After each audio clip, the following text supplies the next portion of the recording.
I hope you guys are in the festive spirits because today we are taking a step back. We have covered some very dark, very gruesome topics, and I think it's time to shine a little light on my YouTube channel. Welcome to the story of Klaus, drawn by the amazing Mora. Get comfortable, get excited, and please don't forget to hit the subscribe button. Now, let us begin with the introduction of a man, a warrior named Klaus. This man was wearing nothing more than a hood and a tank top in a blizzard, and he was fine. He made his way to a town because he was looking to sell some of the skin he had managed to collect himself. Stepping into a bar, he just wanted some drinks, and the bartender let him know that it is fine, you can have your drinks, but my advice, you need to leave this place. This town ain't as friendly to strangers as you think. Klaus thought nothing of it. He decided to enjoy his drink, only to realize that he was already surrounded. These people just wanted him out of their town. He clearly did nothing wrong, so they found fault in the materials he brought from the outside. They called him a wolfman, and wolfmen deserve to be expelled. He didn't want trouble, so he decided to go. That is until he saw what they did to children.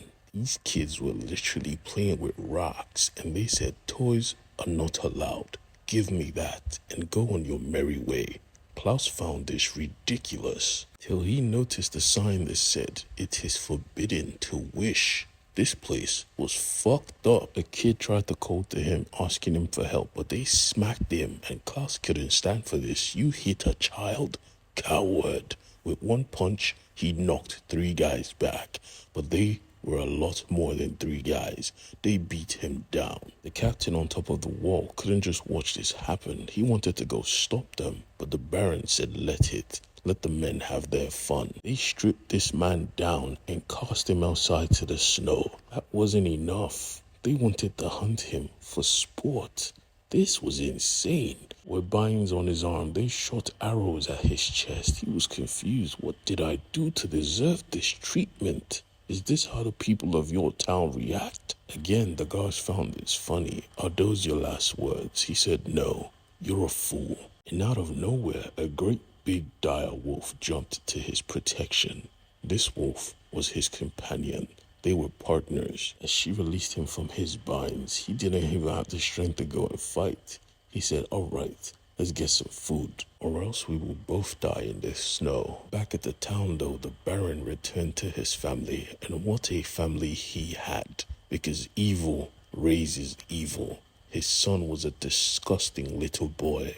He didn't cherish nothing because he had everything handed to him whenever he wanted. The people of the town couldn't even have toys, even rocks, but he had everything, and he cherished nothing. His father had raised him to be a spiteful little prick who was entitled to the core, but his mother was a different story.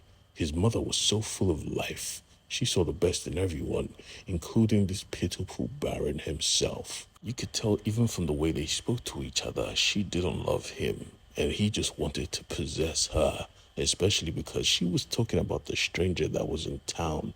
This made him jealous. If he only knew that while him and his family were enjoying dinner, the stranger was fighting for his own life. With the hole in his chest, when he was done eating, he showed his skill in magic, using what he could find to heal his wounds. He was good, but now it was time to chill, relax, play some good music, and he did. But the music he played was so magical, it called to the spirits of the forest. These spirits were weird because they didn't even come here to eat. They just enjoyed the good music, and in that moment, they possessed him. They took control of him. He was hypnotized, and he went to work. With his short knife, he hacked and slashed, and when daybreak came, he felt the ache in his body. What the hell did I do last night? My arms are killing me. Only for him to take a step and realize he was surrounded by toys, real magical toys, some of them even not from this era. What the hell is going on? Realizing that he made these toys himself, he decided to make a move. Returning back to the town that once chased him away, calling him a wolfman, he had a plan. There were kids in this town, and toys were for kids, so he was going to give it to them one way or another. Getting into the town was easy. Staying in the shadows was going to be hard, but he had experience and he did his job well. Anyone that stood in his way got taken down quickly, and when the guard noticed his presence, it was already too late. Next morning, the parents woke up to jolly sounds. Their kids were happy. They had toys. But even the parents were scared. You're not allowed to have this. The second someone knows you have this, they will come for your family. But it wasn't just them. All over the town, everyone was jolly. The guards tried to move quickly. The guards tried to take down all the posters that have been desecrated. But it was too late. The Baron was here, and he saw the toys. What the hell is going on?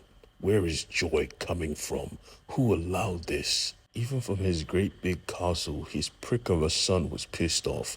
Why are they having fun, and I'm not? The hating began quickly. All the toys were seized. Even some parents were like, bruh, those were gifts from the spirit. You can't just take them. But the Baron didn't care. Until the mines are done, the holidays are cancelled, or at least cancelled for you, because my son gets all the toys. Someone heard this. Klaus heard this, and he was never going to allow it. Not only did his son get all the toys, but none of the toys worked for him. They all broke as soon as he touched it, and he lashed out. Why? Why me? Am I broken? His mother thought different. These toys seemed familiar. She went back to her room and found her chest and realized this same toy was gifted to her not long ago. But more on that later. Right now, Klaus was being hunted. The biggest of them all wanted to eat him alive, but Klaus didn't give a damn. He came for them hard. He tried to take this behemoth down, but he was mighty. With one great big backhand, he pushed Klaus back. He was about to apprehend him, but Klaus had plans. With one tug on his rope, this monster fell on his head. He was making a joke of the royal guard. The only person who didn't find this funny was the Baron himself. What is this? Get the war dogs now and bring me his sack. We will track him, and I want him brought to me in lumps of flesh and bone. You hear me? Allowing his dogs to sniff. Now, it was time for them to track him down, because he will not escape my city. Not while I draw a breath. Trust me, you guys are not ready for this story, but I'm here to tell it regardless. Please like and subscribe. Let's go.